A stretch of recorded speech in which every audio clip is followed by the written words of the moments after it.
El día de hoy vamos a hacer la clase referente acerca de pelvis ósea y de pelvis ósea, diámetros y trabajo de parto, ¿ya?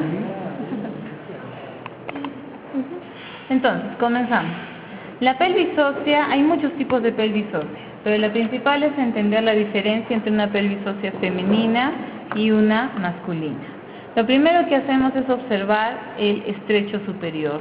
El estrecho superior en la pelvis femenina es ovoide, mientras que en la pelvis masculina tiene forma de corazón.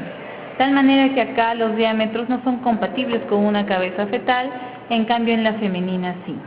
Ahora, al ser el estrecho superior más amplio en la femenina que en la masculina, el ángulo que está por debajo del pubis es más amplio en la femenina que en la masculina.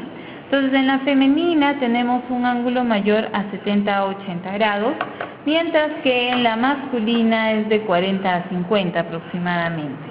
Esto hace que no solamente el estrecho superior en la masculina sea corto, sino también el estrecho inferior y también el estrecho medio, ¿ya? Luego de eso, ¿qué más vamos a delimitar?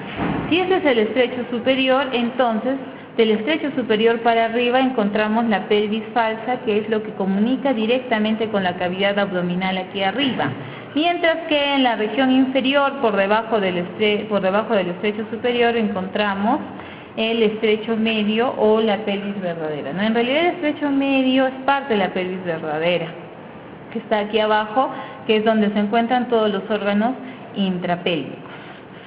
Una vez que hemos visto eso, vamos a ver los componentes del anillo óseo a nivel de la pelvis.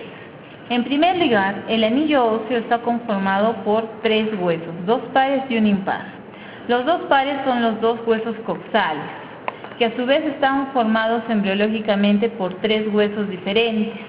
Uno es el ilión, otro es el isquión y otro es el pubis. Los 3 se fusionan a nivel del acetábulo, ¿sí? Mientras que en la región posterior encontramos al sacro, que es la fusión de las vértebras sacras en la región posterior, ¿ya? Los 2 ilíacos, los 2 coxales se fusionan en la región anterior gracias a una articulación de tipo sínfisis o semimóvil, que es la sínfisis púbica.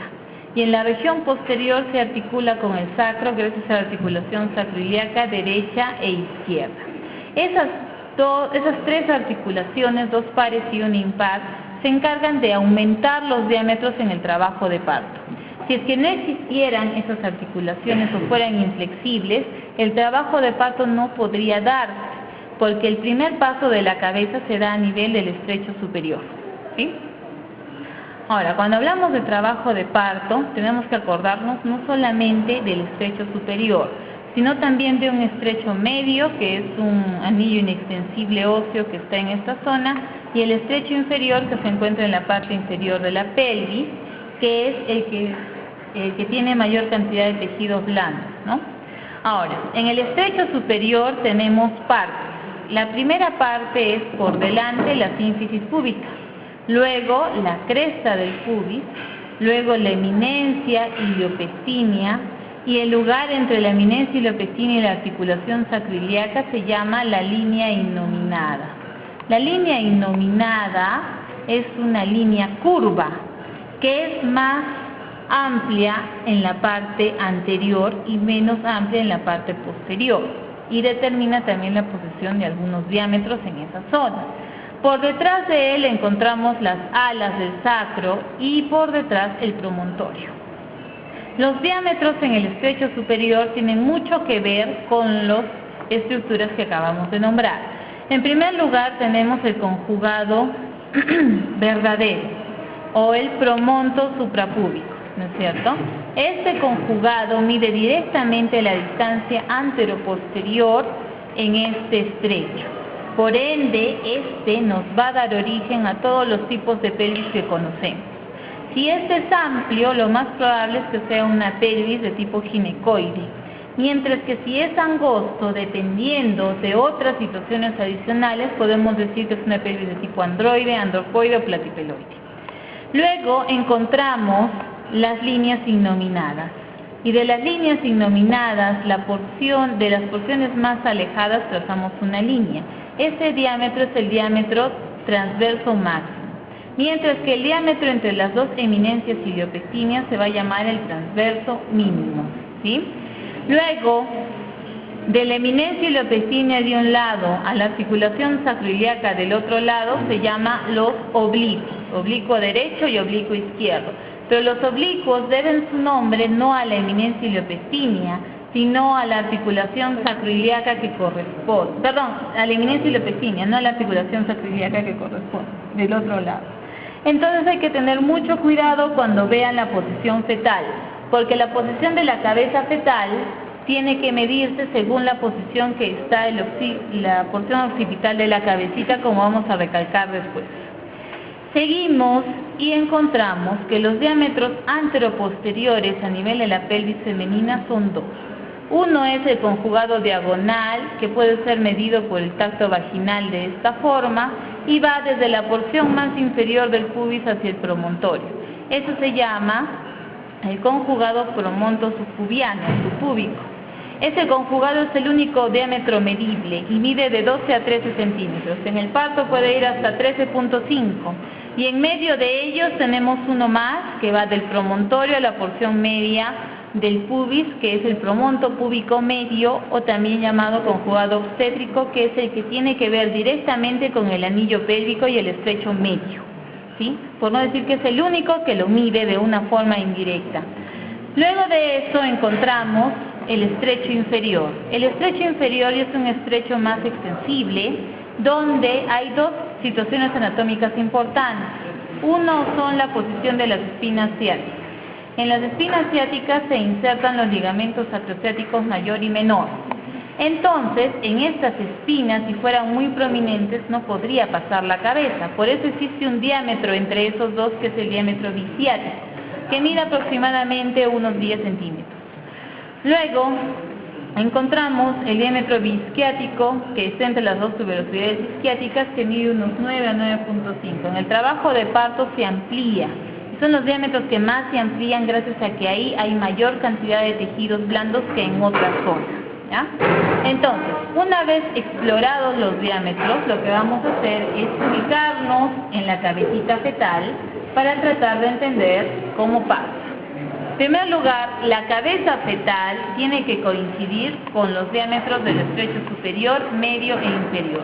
Pero no solamente pasa la cabeza, también pasa los hombros, la región de la cadera y los pies, todo el cuerpo, ¿no? Pero quienes son los hitos a nivel del trabajo de parto es la cabeza y los hombros. Importante. La cabeza no va de esta forma, sino va de esta forma, flexionada.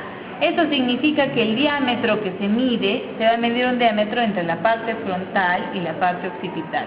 Es el diámetro occipito-frontal.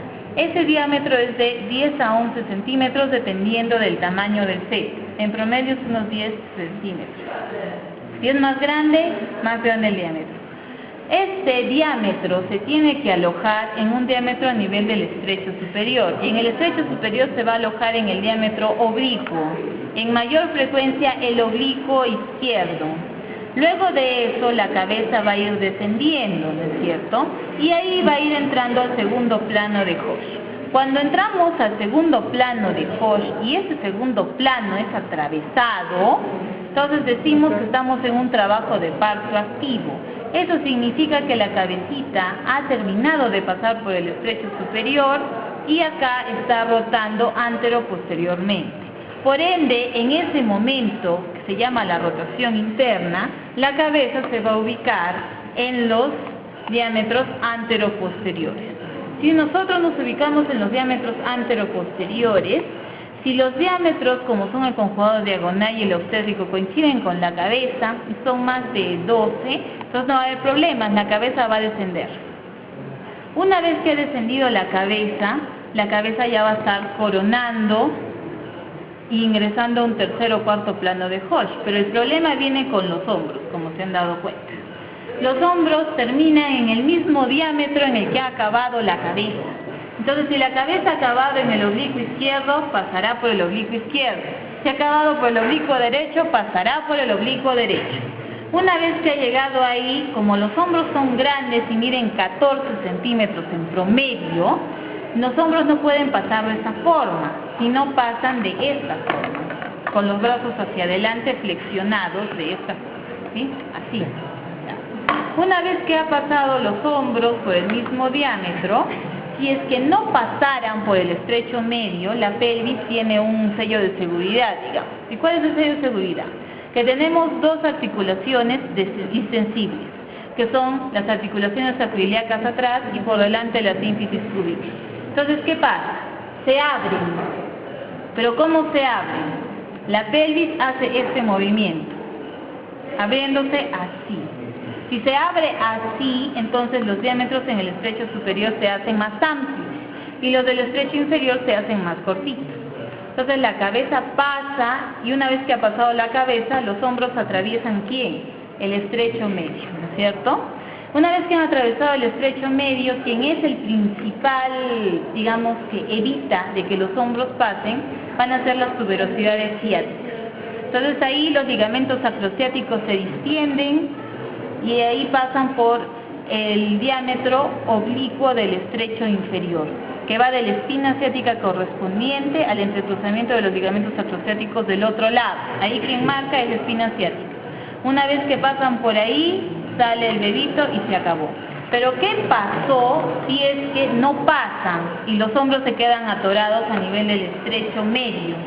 Si los hombros se quedan atorados en el estrecho medio, muchachitos, eso es problema del interno, porque no midió bien la situación.